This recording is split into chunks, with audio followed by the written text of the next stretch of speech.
Dr. Amanda Blake rubbed her tired eyes and stared at the computer screen. She had been working at the Deep Space Communications Array in Nevada for 12 hours straight. The coffee was cold, and her back hurt from sitting in the same chair all day. She was about to go home when something strange appeared on her monitor. The signal was unlike anything she had ever seen before. It came from somewhere far beyond the solar system, but that was not the weird part. The weird part was that it was broadcasting on hundreds of different frequencies at the same time. No human technology could do that. Amanda picked up her phone and called her boss. "Dr. Walsh, you need to get down here right now. I think we have something big." Peter Walsh arrived 20 minutes later, still wearing his pajamas under his lab coat. He looked at the screen and his face went pale. The signal was getting stronger, which meant it was getting closer. "Start recording everything," Peter said, "and call NORAD. They need to know about this." At NORAD headquarters in Colorado, Commander Jake Morrison was having a quiet night. His team monitored space for threats to Earth, but most nights were boring. Satellites, space junk, and the occasional meteor were all they usually saw. When his phone rang at 2 in the morning, he knew something was wrong. "Commander Morrison, this is Dr. Walsh from the Nevada Array. We have an unknown signal approaching Earth.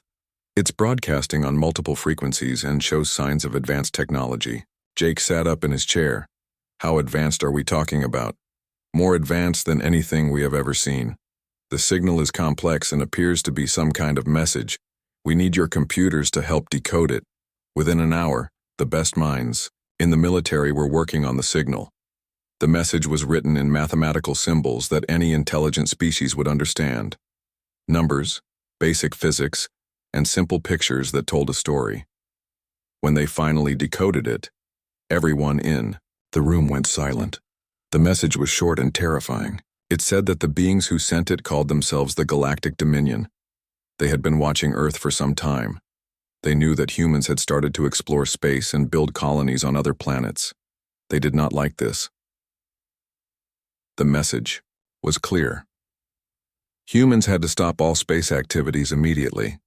No more space stations, no more missions to Mars, no more satellites. If humans did not obey, the Galactic Dominion would come to Earth and take control by force. Humans had exactly 24 hours to decide. Jake immediately called the White House. President Karen Phillips was woken up at 3 in the morning and told about the message. Within 2 hours, she had called an emergency meeting with leaders from around the world. In the International Space Station, astronaut Lisa Grant was doing her morning exercises when her radio crackled to life. Mission Control in Houston sounded worried. "Lisa, we need you to check your long-range sensors, look toward the edge of the solar system and tell us what you see." Lisa floated over to the sensor station and turned on the equipment. What she saw made her heart race. There were objects out there, big ones, moving in perfect formation toward Earth. The objects were clearly artificial and much larger than anything humans had ever built. "Houston, I see them. There are at least 20 objects, maybe more. They're huge, bigger than aircraft carriers. And they're moving fast, faster than anything should be able to move." Back on Earth, military leaders were meeting in secret rooms around the world. General Frank Cooper at the Pentagon was looking at satellite images of the approaching objects. Admiral Susan Hayes was coordinating with naval forces worldwide. Everyone was asking the same question. What could Earth do against technology this advanced? The answer was not encouraging. Earth's most powerful weapons were nuclear missiles, but these aliens had crossed the galaxy to reach Earth. Their technology was probably thousands of years ahead of human science. Dr. Blake and Dr. Walsh worked through the night to learn more about the signal. They discovered that it had passed through multiple relay stations on its way to Earth. This meant the aliens had a communication network that spanned huge distances across space. "They're not just one ship or one planet," Amanda told Peter. "This is a whole empire with technology we can barely imagine." As the 24-hour deadline approached, world leaders tried to recall all human space missions. Astronauts on the Moon were told to come home immediately. The Mars colony was ordered to shut down all operations. Satellite launches were canceled, and space stations were put on emergency status. But it was impossible to stop everything in just one day. There were hundreds of satellites in orbit around Earth. The space station could not be abandoned in a few hours. The Mars colony needed time to pack up years of work. President Phillips stood in the Oval Office looking out at the night sky. Somewhere out there, alien ships were approaching Earth with weapons and technology beyond human understanding. In a few hours, she would have to give them an answer. The phone rang. It was Dr. Blake from Nevada. "Madam President, we're getting another signal. It's stronger now. I think they're getting closer." Karen looked up at the stars one more time. Tomorrow, everything would change. Earth would either submit to alien rule or fight a war it could not win. But as she thought about human history, about all the times people had faced impossible odds and refused to give up, she began to make her decision. The Galactic Dominion was about to learn something important about humans. When faced with a choice between freedom and slavery, humans would always choose to fight, no matter how hopeless the battle seemed. The 24 hours were almost up, and Earth's answer was ready. President Karen Phillips sat at her desk with world leaders watching her through video screens. The 24-hour deadline was only 3 hours away.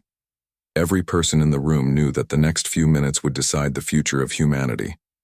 "Why, have 3 choices," Karen said in a calm voice. "We can surrender and stop all space activities. We can try to negotiate for more time, or we can tell them no and prepare for war." The British Prime Minister spoke first. "Madam President, their technology is far beyond ours. Fighting them would be suicide." The Chinese Premier nodded. "We should try to negotiate. Maybe we can find a peaceful solution." But the Russian president shook his head. "If we show weakness now, they will never respect us. Humans have always fought for freedom. We should not." "Stop now." Karen looked around the room at the faces on the screens. Some looked scared, others looked angry, but all of them looked determined. After 2 hours of discussion, the vote was clear. Humanity would not surrender. Dr. Amanda Blake received the news at her station in Nevada. The president wanted her to send a message back to the aliens. Amanda's hands shook as she typed the response that could start a war. "To the Galactic Dominion, we are the people of Earth. We thank you for your warning, but we cannot accept your demand. Humans are free beings who explore space in peace. We will not stop our activities because of threats. If you want to fight us, we are ready." Dr. Peter Walsh helped Amanda boost the signal strength. They used every radio telescope on Earth to make sure the aliens would receive the message clearly. Scientists in Australia, Chile, and Puerto Rico all worked together to create the most powerful broadcast in human history.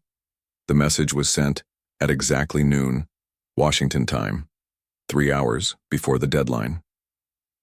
The alien response came faster than anyone expected. Within minutes of receiving Earth's defiant message, the alien ships began moving toward Earth at incredible speed. They seemed to bend space around them, traveling faster than light in ways that human science said was impossible.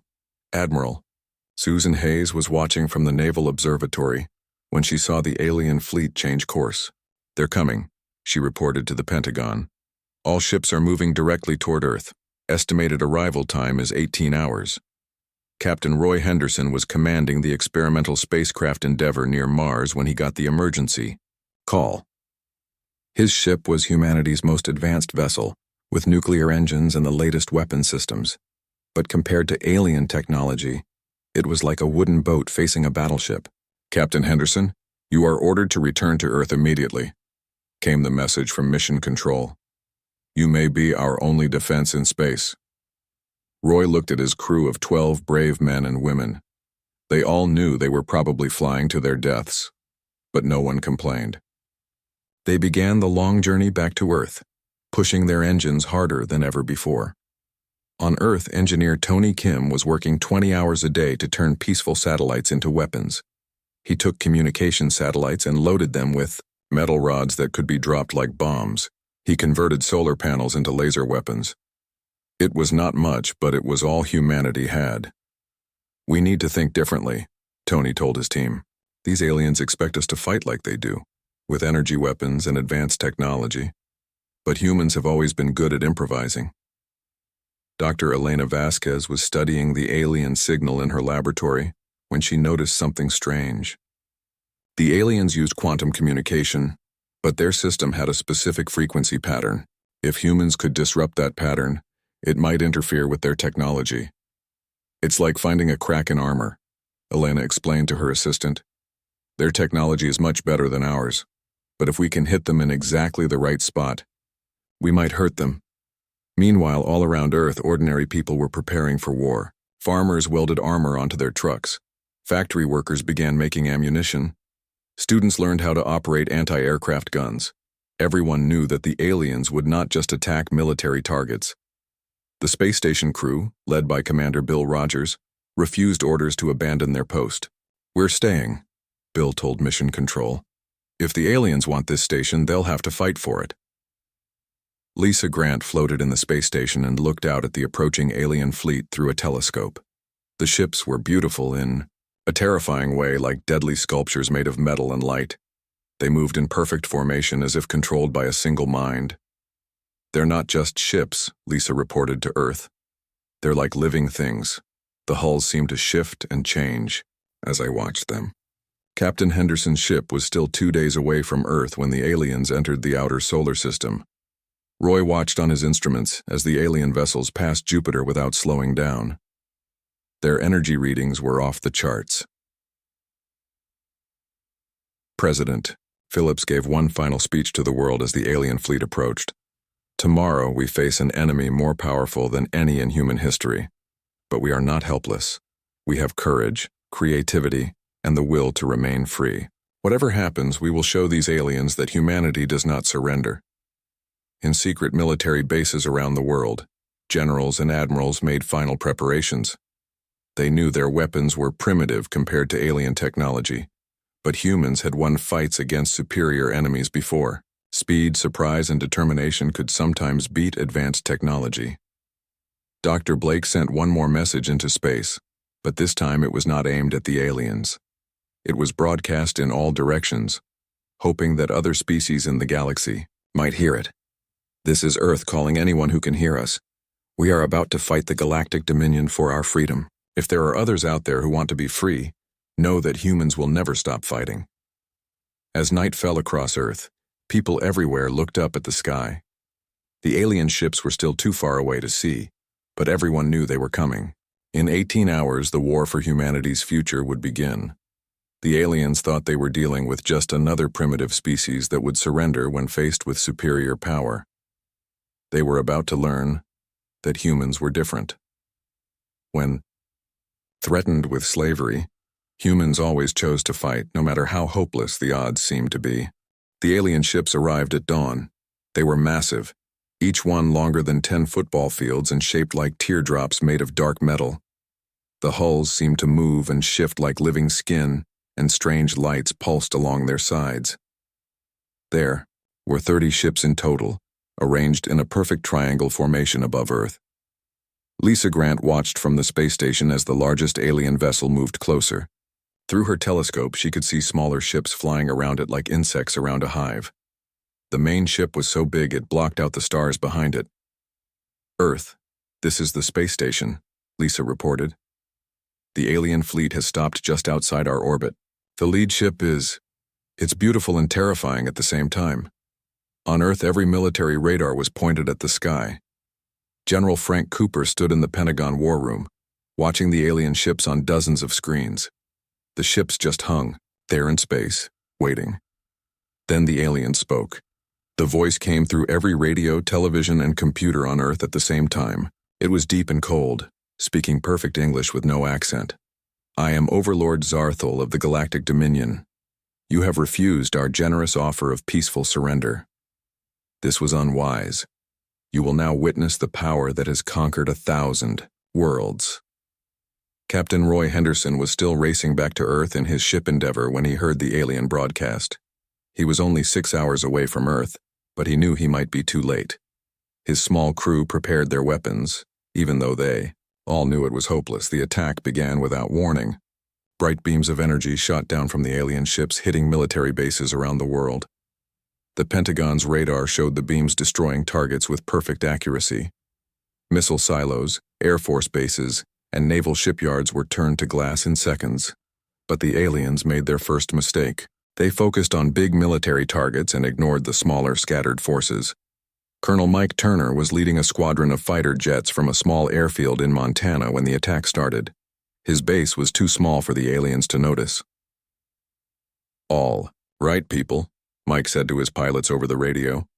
"Those energy beams seem to come from the bottom of their ships. Let's see if we can get close enough to cause some trouble." Mike's squadron flew straight up toward the nearest alien ship. The alien vessel's shields shimmered like a soap bubble around the hull.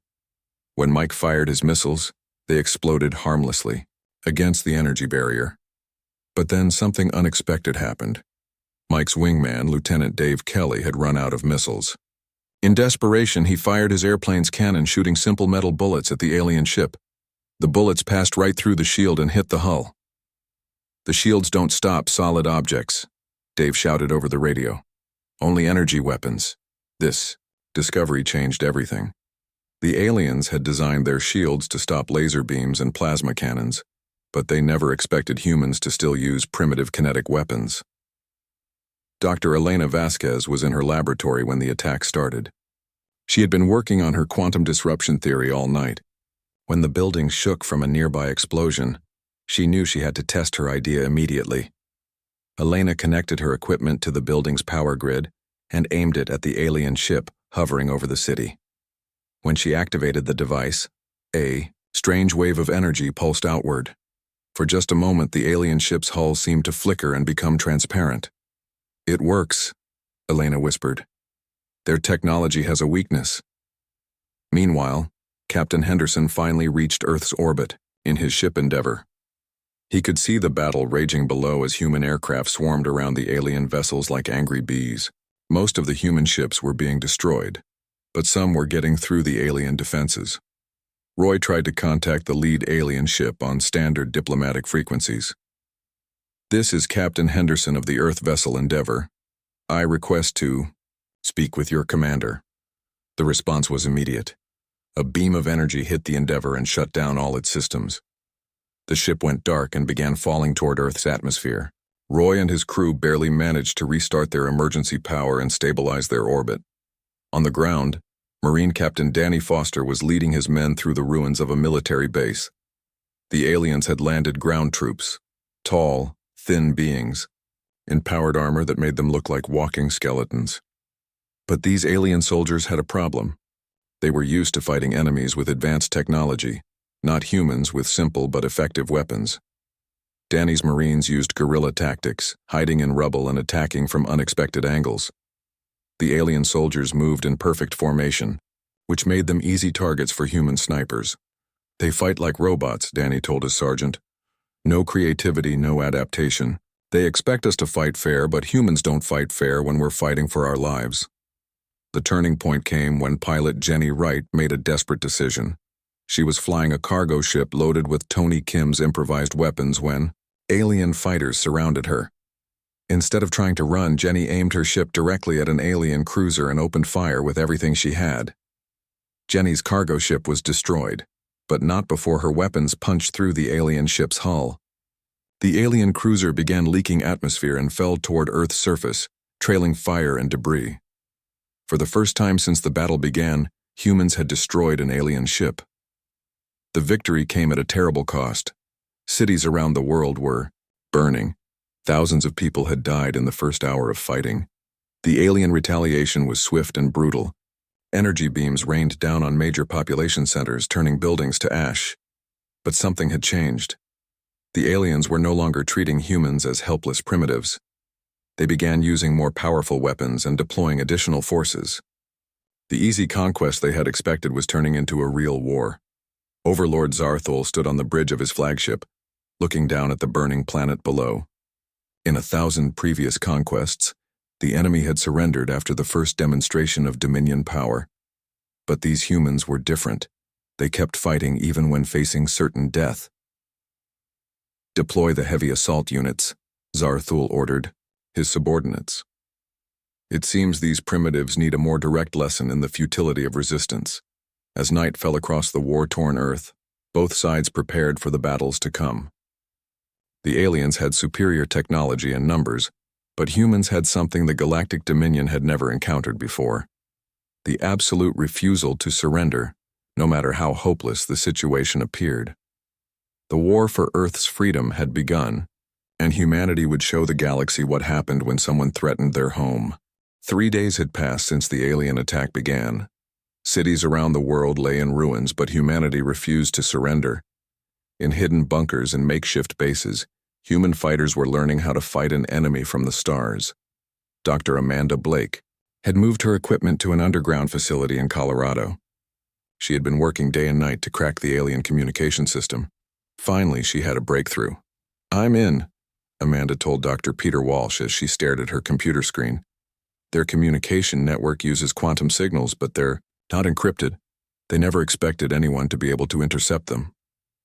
Amanda could see the alien battle plans as they were being sent between ships. The aliens were planning to attack major population centers the next morning. But now humans would be ready for them. Alex Chen had been a computer hacker before the war started.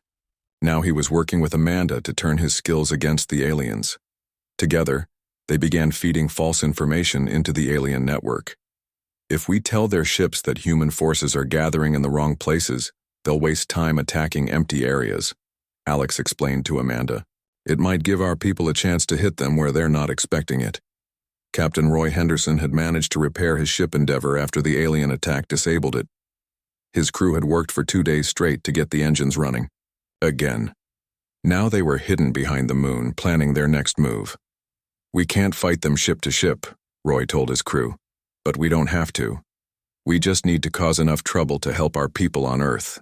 Roy's engineer, Beth Collins, had been studying the alien ships through their telescope. She noticed something important.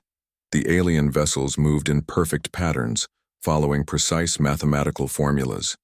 They never did anything unexpected. "Captain, I think their ships are controlled by computers, not pilots," Beth said. "That's why they're so coordinated, but it's also why they're predictable. If we can figure out their pattern, we can be where they don't expect us to be." On Luna Base, humanity's research station on the moon, Station Chief Greg Parker was putting Dr. Elena Vasquez's quantum disruption theory to the test. Elena had sent him the plans for a much larger version of her device. The lunar base had a powerful nuclear reactor that could provide enough energy for Elena's weapon. Greg and his team spent 2 days building the device from spare parts and mining equipment. "If this works, we might be able to shut down an entire alien squadron," Greg told his crew. "If it doesn't work, we'll probably blow up half the moon." Back on Earth, the resistance was growing stronger. Former police officer Sam Davis was leading a group of civilians in guerrilla attacks against alien ground forces.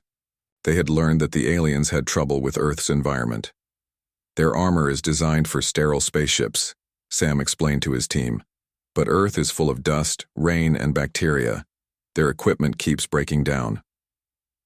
Army Ranger Chloe Brooks had discovered another alien weakness.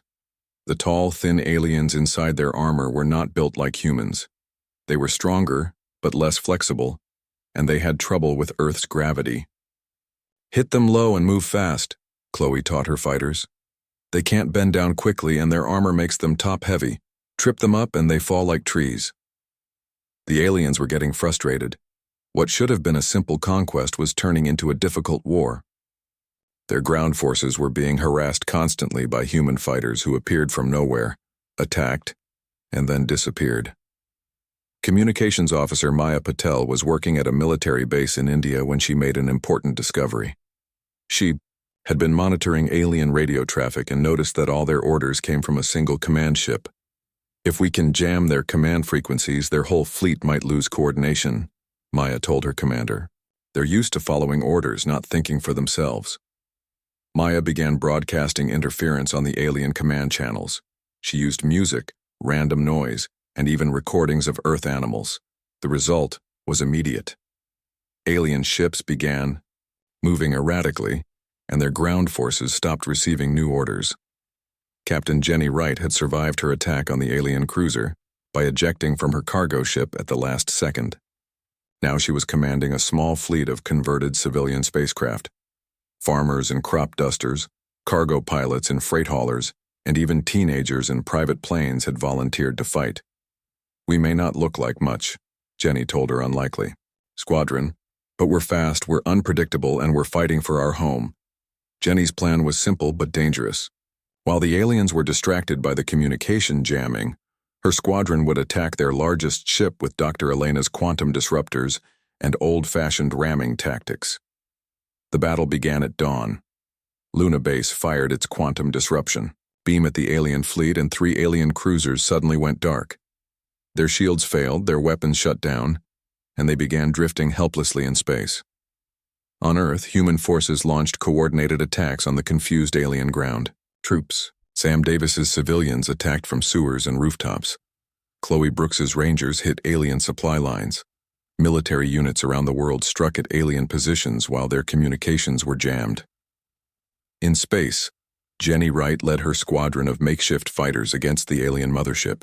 The massive vessel was trying to restore communication with its fleet when 20 human ships attacked from different directions. Most of Jenny's ships were destroyed by alien defenses, but a few got through. They rammed into the alien ships, communication arrays, and weapon systems. The damage was not enough to destroy the mothership, but it was enough to cripple it. For the first time since the war began, the aliens retreated. Their remaining ships pulled back to the edge of the solar system to regroup and repair. The attack had failed, and they had lost ships to what they still considered a primitive species. Overlord Zarthul stood in his damaged command center, trying to understand what had gone wrong. His fleet had conquered worlds with much more advanced technology than Earth, but these humans fought differently than any enemy he had ever faced. They do not follow the rules of war, one of his officers reported. They attack from unexpected directions. They use primitive weapons in ways we did not anticipate. They refuse to surrender even when facing certain defeat. Zarthul looked at the tactical displays showing human forces celebrating their first major victory. Children were dancing in the streets of cities that had been bombed just hours before. Human pilots were already preparing new attacks with whatever materials they could find. "Send a message to the Dominion High Command," Zarthul ordered. "Tell them we need reinforcements. These humans are not like other species we have conquered. They are unpredictable." On Earth, President Karen Phillips addressed the world from a bunker beneath the White House. Behind her, military officers were already planning the next phase of the war. "Today we proved that humanity will not be conquered," Karen said to the cameras. "We may be outnumbered and outgunned, but we have something our enemies do not understand. We have the will to remain free, no matter what the cost." The tide of war was beginning to turn, but the hardest battles were still to come. 1 week after their defeat, the aliens returned with a weapon that could destroy entire planets. The device was as large as a small moon and glowed with deadly energy. Overlord Zarthul had decided that if he could not conquer Earth, he would destroy it completely. Dr. Amanda Blake was monitoring alien communications when she intercepted the weapon's activation sequence. Her hands shook as she read the technical specifications. The planet killer could crack Earth's crust and turn the surface into molten rock. "We have maybe 6 hours before they're ready to fire," Amanda told Alex Chen. "But I think I know how to stop them." Amanda had discovered that the planet killer weapon used the same quantum communication system as the alien fleet. If they could hack into the weapon's control codes, they might be able to turn it against the aliens themselves. "It's our only chance," Alex said as he began typing commands into his computer. "If this doesn't work, we're all dead anyway." Captain Roy Henderson received the plan while his ship Endeavour was hiding behind Mars. The idea was incredibly dangerous. Someone would have to fly close enough to the alien weapon to manually override its targeting system. "I'll do it," Roy told his crew. "Get the ship ready for one last mission." But pilot Jenny Wright had a different idea. She had been studying the quantum disruption technology and thought there might be another way. Instead of manually changing the weapon's target, they could create a feedback loop that would overload the entire system. "If we can generate a big enough quantum field, the weapon will try to target itself," Jenny explained to the resistance leaders. "It's like pointing a mirror at a laser beam." Dr. Elena Vasquez worked with engineer Rosa Martinez to build the most powerful quantum disruptor ever created. They used parts from destroyed alien ships, human nuclear reactors, and even the engines from the space station. "This device will either save Earth or blow up half the solar system," Elena told Rosa. I'm not sure which one is more likely. Meanwhile, every human fighter who could still fly was preparing for the final battle. Colonel Mike Turner's pilots, Captain Danny Foster's Marines, Sam Davis's civilian fighters, and Chloe Brooks's Rangers all gathered for what might be humanity's last stand. President Karen Phillips spoke to the world one final time. Today we face a weapon designed to end all life on Earth, but we are not helpless. We have something these aliens will never understand. We have each other. The battle began when the alien fleet moved to protect their planet-killer weapon. Hundreds of human ships launched from hidden bases around the world. Most were converted civilian aircraft held together with spare parts and determination. Station Chief Greg Parker fired Luna Base's quantum disruptor at the alien fleet, disabling several ships. Admiral Susan Hayes coordinated attacks from Earth's remaining naval forces. Even fishing boats and cargo ships had been converted into weapons platforms. The key moment came when Communications Officer Maya Patel successfully jammed all alien command frequencies at once. She broadcast on every channel the aliens used, filling their communication network with noise and confusion. Their ships are flying blind, Maya reported. They can't coordinate their defenses. Jenny Wright led the final assault with her squadron of improvised fighters. They carried Elena's quantum disruptor toward the planet-killer weapon, while alien ships tried desperately to stop them. Most of Jenny's squadron was destroyed, but 3 ships made it through the alien defenses. As they approached the massive weapon, Elena's device began generating its quantum field. The effect was immediate and spectacular. The planet-killer weapon began to glow brighter and brighter as its targeting system became confused. Instead of aiming at Earth, it started pointing at different targets, including the alien ships around it. It's working, Elena shouted from her control station on Earth. The weapon doesn't know what to shoot at. Overlord Zarthul watched in horror as his ultimate weapon began to tear itself apart. The quantum feedback loop was creating energy patterns that no alien technology could handle. The weapon's power core was overloading. Evacuate the fleet, Zarthul ordered. All ships retreat to minimum safe distance. But it was too late. The planet-killer weapon exploded with the force of 1,000 nuclear bombs. The explosion created a chain reaction that destroyed half the alien fleet and damaged the rest beyond repair. The remaining alien ships were defenseless. Human fighters swarmed over them like angry wasps. Captain Henderson's crew boarded the alien flagship and captured Overlord Zarthul himself. How? The alien commander asked Roy through a translator device. How did you defeat us? We have conquered 1,000 worlds with the same tactics. Roy looked at the tall, thin alien leader. That's your problem. You always do the same thing. Humans never do the same thing twice. We improvise, we adapt, and we never give up. In the weeks that followed, Dr. Blake established communication with other species across the galaxy. Many of them had been conquered by the Galactic Dominion and forced into slavery. Humanity's victory had given them hope. We're getting messages from dozens of worlds, Amanda reported to President Phillips. They want to know how we defeated the Dominion. Some of them are talking about rebellion. The president smiled. Tell them we'll help. No species should have to live as slaves. Captain Jenny Wright, now promoted to admiral, led humanity's first interstellar fleet. The ships were built with captured alien technology, but crewed by humans who brought creativity and determination to every mission. Their first stop was a world where the Dominion had enslaved a peaceful species of farmers. The liberation took only 3 days. The alien occupation forces, used to easy victories, could not handle human tactics combined with alien technology. Within a year, 12 worlds had been freed from Dominion rule. The galaxy was changing, and humans were leading the change. Dr. Elena Vasquez became the director of humanity's new Galactic Research Institute. She studied alien technology and found ways to improve it using human creativity and engineering skills. The aliens built their technology to be perfect and predictable, Elena explained to her students. But humans build things to be flexible and adaptable. That's why we won. On Earth, children played games where they pretended to be space pilots fighting alien empires. They had grown up during the war and knew that humans could face any challenge. If they worked together, the Galactic Dominion had fixed its gaze on Earth expecting an easy conquest.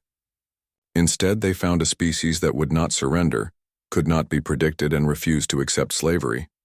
Now humanity looked outward to the stars, ready to help other species find their freedom.